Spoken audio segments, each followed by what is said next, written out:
नमस्कार, बहुत स्वागत है आपका न्यूज 18 के डिजिटल प्लेटफॉर्म पर। महाराष्ट्र का बहुचर्चित हत्याकांड। शादी नहीं करना चाहती थी सिया। केतन मर्डर केस में पुणे पुलिस को नए सुराग मिले हैं। पुणे के बिजनेसमैन केतन अग्रवाल की मौत के मामले में नया अपडेट आया है। पता ये चला है कि उनकी होने वाली पत्नी सिया गोयल शादी के लिए तैयार नहीं थी। परिवार के दबाव में वो शादी कर रही थी। महाराष्ट्र के पुणे के हाई प्रोफाइल मर्डर केस में एक चौंका देने वाला अपडेट है ये। बिजनेसमैन केतन अग्रवाल की मौत के मामले में पुलिस की जांच ने नया मोड़ ले लिया है। अब पता ये चला है कि उनकी होने वाली पत्नी सिया गोयल शादी के लिए मन से तैयार ही नहीं थी और परिवार के दबाव में आकर वो शादी को आगे बढ़ा रही थी। यही वजह है कि अब इस मर्डर केस की नई कड़ी बनकर अब सामने आ रही है। केतन की मौत 18 जून को लोहागढ़ किले की एक गहरी खाई में गिरने से हुई थी, जिसे शुरुआत में हादसा माना जा रहा था, लेकिन अब पुलिस का कहना है कि ये एक सोची समझी साजिश थी। अब आपको पूरा मामला बताते हैं कि हुआ क्या था। केतन अपने परिवार की real estate company success group में जो है डायरेक्टर थे और चीफ मार्केटिंग ऑफिसर के पद पर काम करते थे। पैसों की कोई कमी नहीं थी। केतन की शादी सिया गोयल से नवंबर महीने में ही होने वाली थी। दोनों परिवारों ने शादी की तैयारियां बहुत बड़े स्तर पर भी शुरू कर दी। राजस्थान में करोड़ों रुपए का एक महल बुक किया गया था और मेहमानों को लाने के लिए 2 प्राइवेट जेट बुक किए गए थे। उदयपुर का एक पैलेस बुक किया गया था। 18 जून को केतन और सिया लोहागढ़ किले गए थे। ये ट्रिप सिया का जन्मदिन मनाने के लिए रखा गया था। इस दौरान केतन किले की एक ऊंची जगह से गहरी खाई में गिर गए और उनकी मौत हो गई। लेकिन उससे पहले आपको बता दें कि लोहागढ़ का जो ये फोर्ट है, इसमें 40 कमरे हैं, ठीक है, और 40 कमरों को केतन ने बुक कर लिया था। क्यों? क्योंकि वो एक प्राइवेट स्पेस चाहता था अपनी होने वाली बीवी के साथ में उसका बर्थडे सेलिब्रेट करने के लिए। उसने एक पूरे किले को ही बुक कर लिया था, इतना वो एक्सप्रेसिव था। लेकिन बावजूद इसके सिया पीछे जो प्लान तैयार कर रही थी, उसकी भनक तक केतन को लगने नहीं दी। शुरुआत में सिया ने पुलिस को बताया कि तेज हवा के बीच फोटो खींचते समय केतन का पैर फिसल गया। वो किले के किनारे से नीचे गिर गए। पुलिस ने इसे एक हादसा मानकर एक्सीडेंटल डेथ का केस दर्ज किया। इसके बाद रेस्क्यू टीम ने 3 घंटे तक ऑपरेशन के बाद केतन का शव बरामद किया।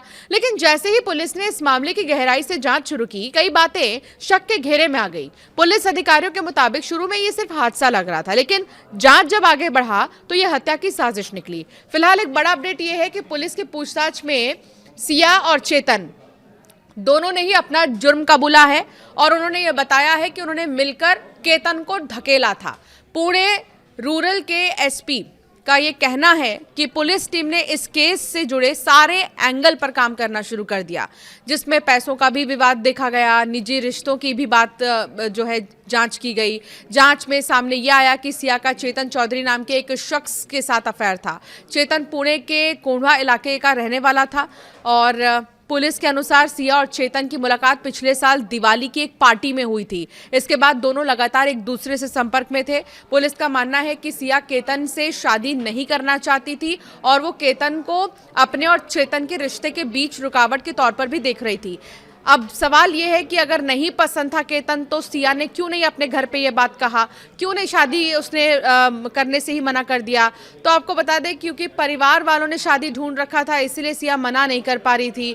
परिवार का दबाव भी था। पुलिस की पूछताछ सामने आई है और डिजिटल सबूत और जांच में कई सबूत मिले हैं और संकेत दे रहे हैं सिया और चेतन के बीच का रिश्ता धीरे धीरे गहरा होता गया। दोनों ने मिलकर केतन को रास्ते से हटाने की बात भी की है और पुलिस सूत्रे बता रहे हैं कि सिया शादी के लिए तैयार नहीं थी और परिवार के दबाव होने के बावजूद भी वो खुद के लिए और भी ज्यादा समय चाहती थी। पुलिस ये भी जांच कर रही है कि क्या 31 मई को भी सिया ने केतन को मारने की कोशिश की थी, जब उसने देखा कि केतन किले की एक खतरनाक जगह के पास बैठे थे।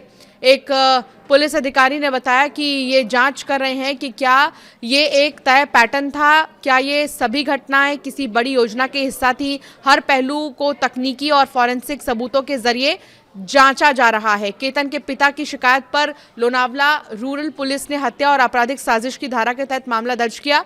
पुलिस फॉरेंसिक सबूत जुटा रही है, डिजिटल रिकॉर्ड की जांच की जा रही है। तय करने की कोशिश में है पुलिस कि केतन की मौत से पहले की पूरी घटना किस क्रम में हुई होगी। पुलिस ये भी देख रही है कि क्या इस साजिश में कोई शख्स भी शामिल था। फिलहाल सभी आरोप जांच और कोर्ट की प्रक्रिया का हिस्सा हैं और इन पर अंतिम फैसला आना अभी बाकी है।